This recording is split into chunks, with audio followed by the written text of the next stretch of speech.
Assalamualaikum warahmatullahi wabarakatuh. Jumpa lagi dengan saya Tama dalam Ada Apa Gerangan. Bagaimana kabar kalian?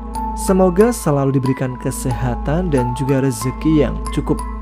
Kali ini dalam segmen Cerita Nina Bobo, di mana saya akan membacakan cerita untuk menemani waktu sebelum tidur kalian.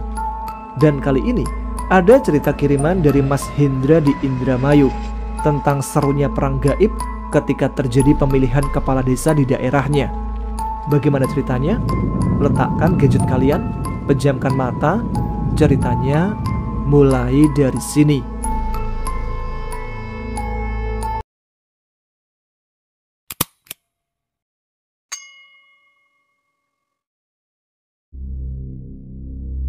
Assalamualaikum, jumpa lagi dengan saya Hendra Supriyatna. Semoga masih ingat ya. Pada cerita sebelumnya, setelah menghadapi pertempuran dahsyat melawan Lea, saya pun pingsan dan dibawa oleh salah satu tetangga Pak Ismail yang mempunyai mobil kolbak. Sesampainya di rumah, Pak Yanto, Pak Ustadz, dan Om Iwan membopongku sampai ke dalam rumah. Ibu dan bapak yang melihatku dalam keadaan pingsan seketika panik. Assalamualaikum. Waalaikumsalam. Astagfirullah, ada apa dengan anakku, Pak? Ucap ibuku panik. Lalu bapak keluar menanyakan penyebabnya kepada Om Iwan. Wan, kenapa Hendra sampai banyak darah di bajunya? Om Iwan gugup dan bingung untuk menjelaskannya. Lalu Pak Ustadz yang coba menjawabnya. Nanti akan saya jelaskan, Pak. Kita bawa dulu Hendra ke dalam rumah. Dia hanya pingsan. Iya Pak Ustadz, silahkan bawa ke dalam. Aku pun ditidurkan di ruang tengah. Lalu ibu segera membersihkan sisa-sisa darah yang masih membekas di mulutku, kemudian mengambil baju di lemari dan mengganti baju yang aku kenakan. Begini Pak, tadi saya dan Iwan membantu keluarga Pak Ismail, warga desa sebelah yang dikirimi makhluk halus. Pak Ustadz mulai memberikan penjelasan kepada Bapak. Oh iya Pak Ustadz. Bapak tenang saja, anak ini memiliki raga dan sukma yang kuat, jadi jangan khawatir, besok juga akan sadar, tambah Pak Yanto. Baik Pak. Lalu bagaimana dengan keluarga Pak Ismail? Apa mereka selamat semua, Pak? Alhamdulillah, atas pertolongan Gusti Allah, semuanya selamat. Tutup penjelasan Pak Ustadz. Sebelum Pak Ustadz, Pak Yanto dan Om Iwan pamit untuk pulang. Singkat cerita, pagi pun tiba. Aku merasa kepala terasa berat dan badan sangat lemas. Aku membuka kedua mata dan kaget karena tiba-tiba sudah berada di dalam rumah.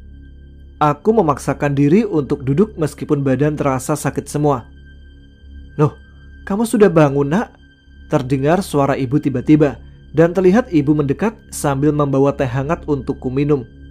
Setelah itu, ku coba bangkit dan dibantu ibu karena aku ingin berjemur di luar untuk memulihkan badan, mumpung masih pagi. Aku pun duduk di kursi yang sudah disediakan oleh ibu, terdiam sambil menikmati cahaya mentari di pagi hari yang sangat hangat. Tiba-tiba Om Iwan dan Pak Ustadz datang. Assalamualaikum. Waalaikumsalam. Pak Ustadz, Om Iwan. Gimana kondisi Mundra? Tanya Pak Ustadz. Alhamdulillah sudah agak baik kan Pak Ustadz? Alhamdulillah Dra, syukur kalau gitu. Aku dimarahi bibimu karena membawamu ikut, kata Om Iwan. Gak apa-apa Om, bilang aja aku pergi atas kemauan sendiri. Kalau untuk membantu orang, aku ikhlas Om. Ya sudah, jaga kondisimu. Jangan lupa banyak minum air putih. Mungkin akan membutuhkan waktu 3 hari untuk fit. Dan memang benar, setelah 3 hari, aku sudah mulai bugar kembali dan bisa melaksanakan aktivitas membantu bapak di sawah. Ketika di sawah, kami beristirahat di dekat sungai yang dipenuhi oleh rimbunnya pohon bambu. Lalu kami pun duduk di bawahnya sambil menyalakan sebatang rokok. Di sela-sela istirahat itu, Bapak bercerita tentang masa mudanya. Waktu itu ketika Bapak masih muda dan belum menikah, Bapak naik ke atas pohon mangga yang sangat tinggi dan besar. Ketika Bapak sudah di atas pohon yang tinggi, dia terpleset dan jatuh ke bawah. Namun anehnya, Bapak jatuh dengan posisi berdiri dan tidak ada yang terluka. Hanya ada goresan dari ranting-ranting pohon yang ada di tangannya. Bapak juga bercerita waktu masih muda, Bapak bisa melihat makhluk-makhluk tak kasat mata. Tapi sekarang ketika sudah mulai tua, Bapak memutuskan untuk menutup mata batinnya, dibantu oleh saudara Bapak yaitu Uwa Ajok dari Karawang. Memang keluarga Bapak berasal dari Karawang, tepatnya di Rengas Dengklok. Dulu leluhur kita melawan penjajah Belanda di Rengas Dengklok, diketuai oleh kakek buyutmu, melawan penjajah Belanda yang menguasai Rengas Dengklok. Cerita bapak tentang masa lalunya. Aku hanya melongo mendengarkan semua cerita bapak. Selesai beristirahat, kami pun kembali ke sawah dan pulang sebelum maghrib. Kebetulan malam harinya adalah malam Jumat, dan di musola yang berada di samping rumahku, setiap malam Jumat diadakan manakib Syekh Abdul Qadir Jailani sehabis sholat Isya. Singkat cerita, kegiatan manakib pun selesai, lalu kami berbincang di teras musola. Sambil ngopi dan menyalakan rokok, ada Pak Ustadz, Om Iwan, Pak Yanto, dan warga yang lainnya, termasuk Pak RT pun ikut berkumpul. Tiba-tiba Pak RT membuka pembicaraan. "Seminggu lagi akan ada pemilihan kepala desa," ucap Pak RT sambil meminum kopi dari gelasnya. "Iya Pak RT, semoga acara pemilihan kepala desa berjalan dengan lancar dan aman," jawab Pak Yanto. "Amin Pak, doakan semoga berjalan dengan lancar dan siapapun yang jadi kepala desa nanti, semoga bisa memegang amanah dari warga desa," tutur Pak RT lagi. "Oh iya Pak RT, memang calon yang akan jadi kepala desa ada berapa orang?" tanyaku. "Calonnya ada 4 orang. Yang pertama Pak Asep Sulaiman yang punya pabrik penggilingan padi. Yang kedua Pak Samsul, pengusaha sukses. Yang ketiga Pak Dadan, juragan sawah. Dan yang terakhir Pak Dani, juragan ikan." "Oh, semoga berjalan dengan lancar Pak RT. Amin." Tidak lama Pak RT dan warga yang ikut manakib satu persatu meninggalkan musola. Tinggallah kami berempat di depan teras musola. Pak Yanto, Pak Ustadz, Om Iwan, dan saya. Pak Yanto tiba-tiba berbicara. "Ada sesuatu yang akan terjadi pada pemilihan desa kali ini." "Sesuatu apa Pak Yanto?" "Nanti kalian bisa lihat sendiri. Ada 2 calon yang menggandeng dukun untuk menang dalam pemilihan kepala desa. Tapi semoga ini hanya firasatku dan tidak akan terjadi hal buruk." "Amin Pak, semoga Allah melindungi desa kita." "Kayaknya bakal rame nih," kata Om Iwan semangat. "Pasti rame Om, namanya juga pemilihan kepala desa." "Bukan rame itu Ndra, tapi rame perang demit kiriman dukun," kata Om Iwan sambil tertawa, dibalas senyuman oleh Pak Yanto dan Pak Ustadz. Aku hanya menggarukkan kepala yang tidak gatal sambil tersenyum. "Ya sudah, kita sekarang pulang. Kita lihat 2 hari sebelum pemilihan kepala desa, tepat di bulan purnama, akan ada sesuatu." Singkat cerita, kami semua pulang ke rumah masing-masing. Sesampainya di rumah, aku duduk di depan rumah sambil memikirkan perkataan Pak Yanto bahwa akan terjadi sesuatu di malam bulan purnama nanti. Tapi tiba-tiba ada yang menepuk pundakku. Ku pejamkan mataku dan membaca basmalah, dan ternyata kakek yang menepuk pundakku. "Jangan banyak melamun, Jang. Daripada melamun lebih baik berzikir," kata kakek. Iya kek, aku masih penasaran dengan ucapan Pak Yanto. Apa yang akan terjadi di pemilihan kepala desa ini? "Kita lihat saja nanti." Iya kek, jawabku. "Ya sudah, kakek pergi dulu, ada urusan." "Pergi kemana kek?" "Ke Gunung Salak." "Apa kamu mau ikut?"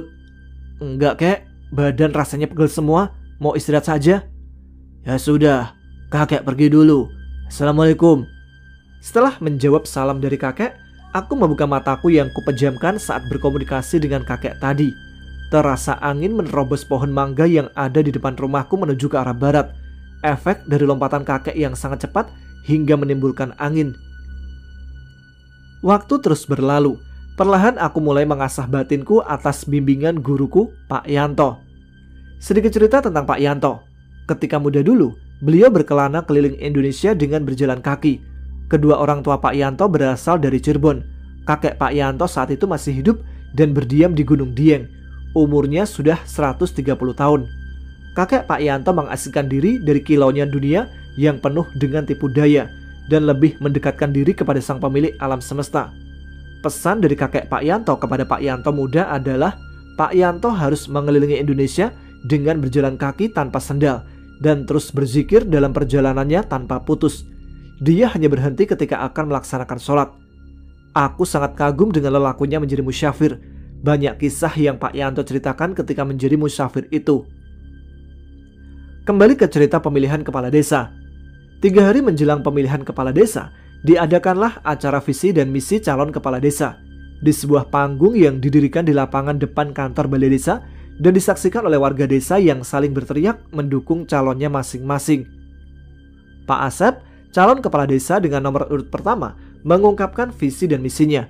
Dia bilang kalau jadi kepala desa akan memakmurkan desa ini dan membuatnya sejahtera. Aku hanya diam mendengarkan calon kepala desa itu mengumbar janji-janji manis kepada warga desa.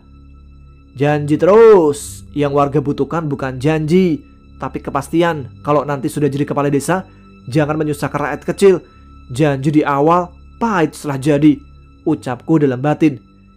Dilanjut, calon kedua yaitu Pak Samsul, seorang pengusaha peternakan yang sama mengumbar janjinya bila jadi calon kepala desa. Dilanjut calon ketiga dan keempat. Aku, Pak Ustadz, dan Om Iwan duduk berdekatan. Tapi tiba-tiba Pak Ustadz berbicara.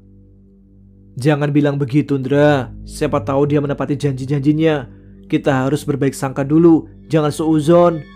Mendengar itu, aku melongo. Padahal aku ngomong dalam hati. Tapi Pak Ustadz seperti mendengarnya. Aku jadi malu dan garuk-garuk kepala sambil tersenyum kepada Pak Ustadz. Haha, ketahuan kan kamu ngomong apa walaupun dalam hati, kata Om Iwan tertawa puas. Hehe, iya Pak Ustadz, saya minta maaf. Singkat cerita, malam bulan purnama tiba. Aku duduk di teras masjid bersama Pak Yanto, Pak Ustadz, dan Om Iwan.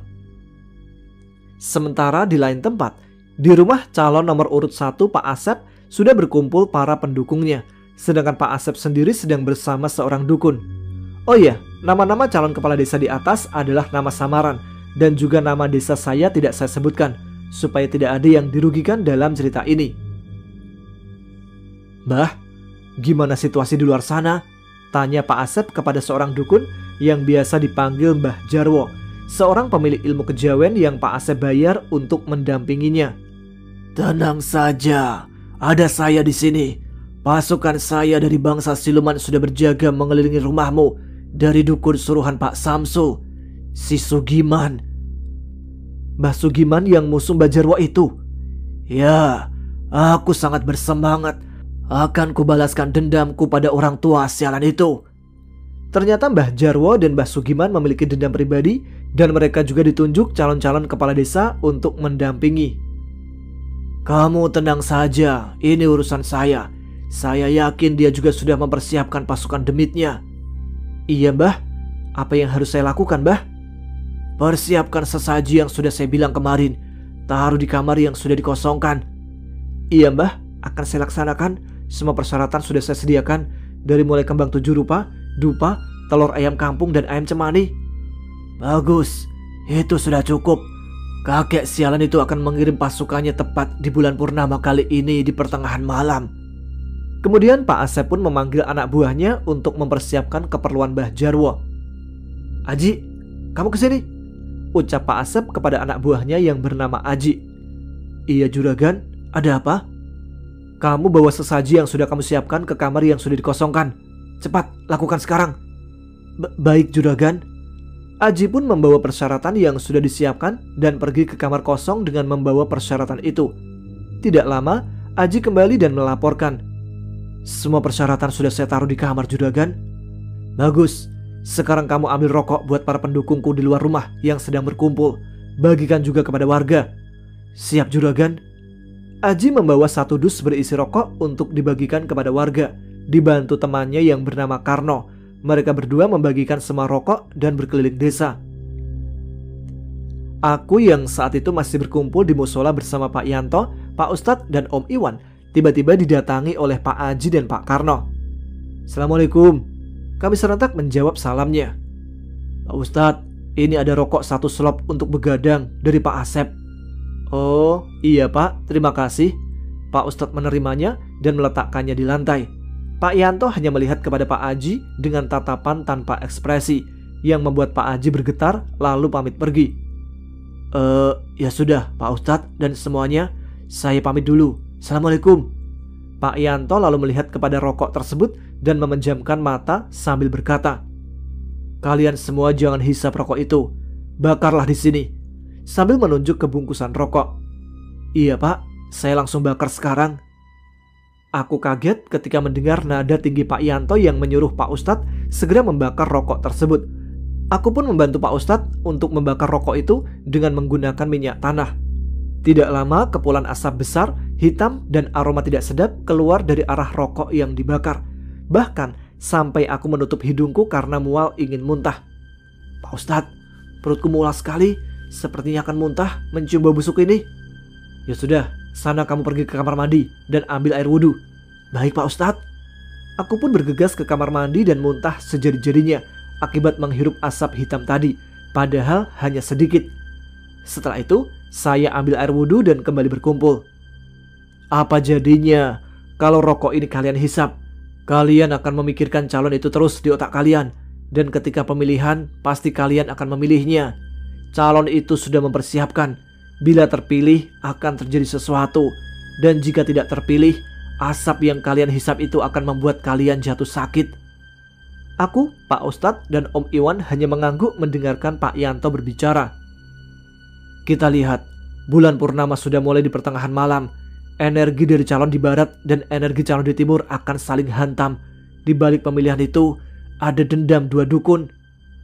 Maksud Pak Yanto, akan terjadi perang antar demit.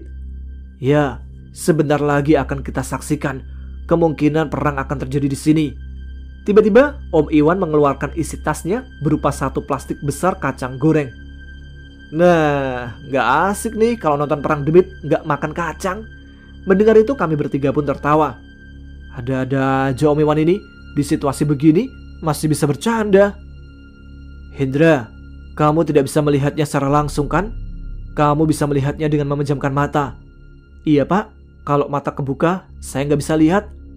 Rasain kau, nonton perang demit memejamkan mata, kan gak bisa makan kacang goreng. Haha, kata Om Iwan sambil tertawa meledekku. Disaut ketawa Pak Ustadz dan Pak Yanto. Aku hanya senyum melihat Om Iwan meledekku. Tidak apa-apa, yang kamu lihat itu aja udah cukup. Dan minum air manakib ini, biar saat melihat demit, energimu tak terkuras. Di pertengahan malam, benar-benar sangat hening. Bahkan suara binatang malam pun tidak terdengar, seperti menandakan akan terjadi sesuatu yang besar. Tapi angin masih bertiup dengan kencang. Mbah Jarwo pun sudah masuk kamar dan komat kamit. Begitupun dengan Mbah Sugiman. Tiba-tiba, aku dikagetkan dengan datangnya bola api berwarna merah dari barat yang melesat ke arah timur, lalu dihantam oleh bola api berwarna hijau dari timur. Keduanya saling bertabrakan. Bola api itu tanda awal dimulainya perang. Siap-siap kalian. Dra, kalau kamu ingin melihat, pejamkan matamu. Iya Pak. Aku pun minum air putih yang diberikan oleh Pak Yanto. Semua duduk bersila melihat ke samping musola, di area persawahan yang belum ditanam padi.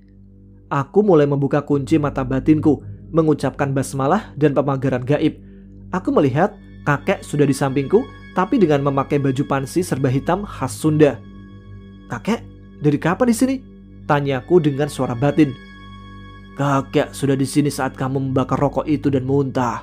Kakek datang untuk melihat demit-demit kebun bertempur, katanya sambil tersenyum. Tapi tumben sekarang gak berwujud harimau, tanyaku. Sengaja, biar demit-demit itu tidak kabur melihat kakek. Dan tiba-tiba, dari arah barat, aku melihat segerombolan genderuwo membawa gada, disusul di belakangnya para buto atau raksasa yang ganas, seperti ingin cepat berperang dan melahap semua yang ada di depannya. Sedangkan di pihak timur, ada ular-ular berwujud setengah manusia yang ukurannya sangat besar dan jumlahnya yang banyak. Kemudian disusul siluman berbentuk manusia berkepala anjing dan masih banyak siluman lainnya. Aku hanya melongo melihat pemandangan mengerikan itu, pertempuran para demit. Hujan besar tiba-tiba turun, lalu disusul angin sangat besar di area persawahan, dan kilat saling menyambar. Terdengar teriakan-teriakan perang dari kedua belah pihak saling bersautan. Aku gemetar melihat pemandangan yang tak lazim ini, sampai tidak terasa keringat bercucuran membasahi bajuku. Panglima perang dari kedua belah pihak maju. Dari timur, sesosok manusia berbadan ular dengan warna hitam pekat menggunakan baju perang berwarna emas. Sedangkan panglima yang maju dari arah barat berwujud buto atau raksasa membawa gada besar. Dia berteriak keras sampai-sampai karena teriakannya membuat kilat saling menyambar-nyambar. Gila, ini gila, seru, teriakku dalam batin. Kakek hanya memandangku dan tersenyum. Kalau kamu tidak kuat melihat pemandangan ini, buka saja kedua matamu, Jang. Tidak, kek, biarkan saja. Ini melatih mentalku juga, ucapku, dan dilanjut ada suara Pak Yanto. Dra, apa kamu masih kuat melihat pemandangan ini? Insya Allah, Pak, saya kuat sambil melatih mentalku juga. Bagus, nanti juga akan terbiasa dengan pemandangan ini, ucapnya lewat batin. Dari mata batinku, kulihat Om Iwan terus memakan kacang dengan tatapan serius ke area persawahan. Di sampingnya ada Pak Ustadz dengan sebatang rokok sedang santai melihat pertempuran dua kubu. Tiba-tiba, Buto dari pihak barat bersuara. Menyerahlah ular sialan, akan kumakan kau sekarang juga. Tak sudi aku menyerah kepadamu, makhluk rendahan. Ini ketiga kalinya kita bertempur dan selalu imbang. Sekarang lihatlah akhir darimu, makhluk rendahan. Beraninya kau ucap seperti itu. Akan kubuat kau menderita seumur hidupmu, cacing sialan. Panglima ular sangat marah dengan perkataan Buta, lalu mengeluarkan pedang dari punggungnya. Tampak cahaya kebiruan dengan terbukanya pedang Panglima ular itu.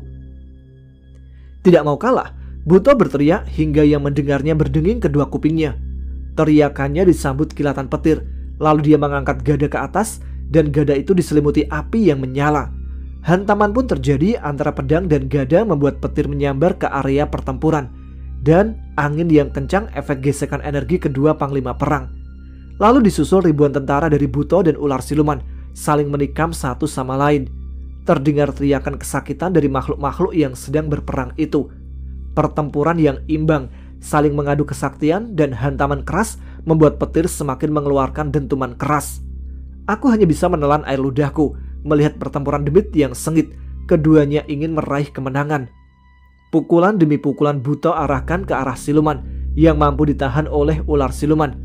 Tiba-tiba sesuatu terjadi pada salah satu makhluk genderuwo. Kepalanya terpenggal dan dilemparkan ke arah kami.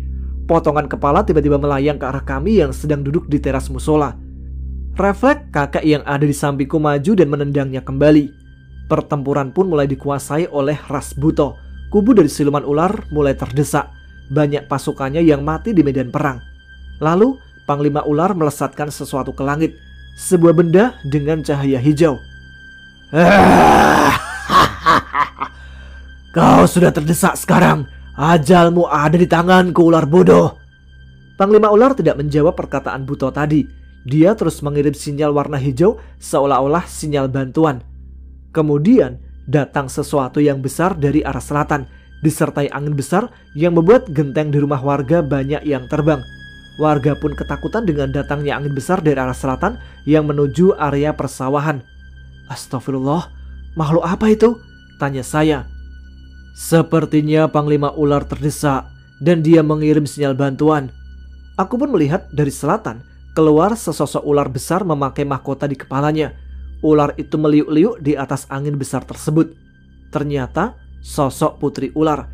Setengah badannya ular, sedangkan pinggang sampai ke atas berbentuk wanita cantik memakai mahkota dan selendang hijau serta di tangannya membawa tombak trisula. Ular sialan, kau rupanya meminta bantuan ke rajamu. Yang akan mati adalah kau, makhluk rendahan. Bersiaplah. Aku sampai melongo dibuatnya, seolah-olah aku terhipnotis melihat wajah putri ular yang memegang tombak trisula itu. Dia melemparkan trisula ke arah Buto tersebut dan melesat dengan cepat dan tepat mengenai dada raksasa hingga tertancap. Buto itu berteriak kesakitan. Lalu Panglima ular dan anak buahnya yang tadi sedikit mundur kini menyerang balik membuat keadaan berbalik. Satu persatu anak buah Buto dibantai hingga habis. Ratu ular masih melihat sambil melayang di atas pertempuran prajuritnya yang menghabisi demit Buto itu. Yang kalian lihat itu adalah rajanya. Kalian pasti tahu siapa dia. Putri Raja Siluman Ular, ucap Pak Yanto. Tiba-tiba pundakku ditepak sangat keras karena dari tadi seperti terhipnotis melihat wajah putri tersebut. Aduh, sakit. Kakek kenapa pukul pundakku? Tanyaku. Kau sudah terhipnotis oleh siluman ular itu. Hati-hati. Astagfirullah. Kalian semua jangan ada yang melihat ke arah wajahnya, ucap Pak Yanto. Tidak lama, Pertempuran pun berakhir dengan kemenangan didapatkan oleh para siluman ular. Aku masih melihat ke arah putri ular itu, dan tiba-tiba dia melirik ke arahku sambil tersenyum. Dalam sekejap Pak Yanto langsung menutupku dengan badannya supaya ular itu tidak melihatku. Karena aku masih bujang, jadi pasti dia mengincarku. "Bahaya," ucap kakekku. "Pak Ustadz, Iwan, bawa Hendra masuk ke dalam musola." Aku dipaksa masuk ke dalam musola. Ular itu dan pasukannya melesat ke selatan dengan kemenangan. Alhamdulillah, perang telah selesai. Mbah Sugiman, dukun yang mengalami kekalahan, langsung memuntahkan banyak darah dari hidung dan mulutnya. Lalu terkulai tak berdaya, diikuti calon kades kedua yang jatuh pingsan. Singkat cerita, sehari sebelum pemilihan, satu persatu calon mengundurkan diri dari nomor 2, 3, dan 4. Hingga terpilihlah Pak Asep sebagai kepala desa. Warga yang rumahnya hancur tertiup angin akibat peperangan gaib mendapatkan ganti rugi dan diperbaiki oleh Pak Asep. Genteng warga yang hancur pun langsung diganti. Sedangkan Sugiman, dukun sakti yang kalah, akhirnya meninggal dan telah dimakamkan akibat kehabisan darah. Keadaan tak kalah mengenaskan dialami oleh Pak Samsul yang menggandeng Mbah Sugiman. Dia dibawa ke rumah sakit dan mengalami koma. Apapun yang terjadi, semoga yang memegang jabatan kepala desa menepati janjinya. Baik, demikian cerita kali ini. Cerita selanjutnya menolong sukma Pak Samsul yang dibawa oleh Ratu Ular. Nantikan kisah selanjutnya dari saya ya. Demikian cerita Nina Bubuk kali ini. Ternyata memang pemilihan kepala desa itu selalu diwarnai dengan perang gaib ya. Jadi wajar lah ya kalau para kades minta jabatannya itu diperpanjang jadi 9 tahun. Oke, semoga bisa menjadi renungan untuk kita dan mengisi waktu sebelum tidur kalian. Bagi yang punya pengalaman serupa bisa dituliskan di kolom komentar, atau kalau mau dibacakan bisa dikirimkan ke email yang ada di deskripsi. Terima kasih untuk teman-teman sekalian yang menyimak. Semoga bisa tidur lebih nyenyak. Yang masih melek, tuliskan komen, tunjukkan eksistensi kalian. Saya Tama pamit, selamat malam, selamat beristirahat. Wassalamualaikum warahmatullahi wabarakatuh.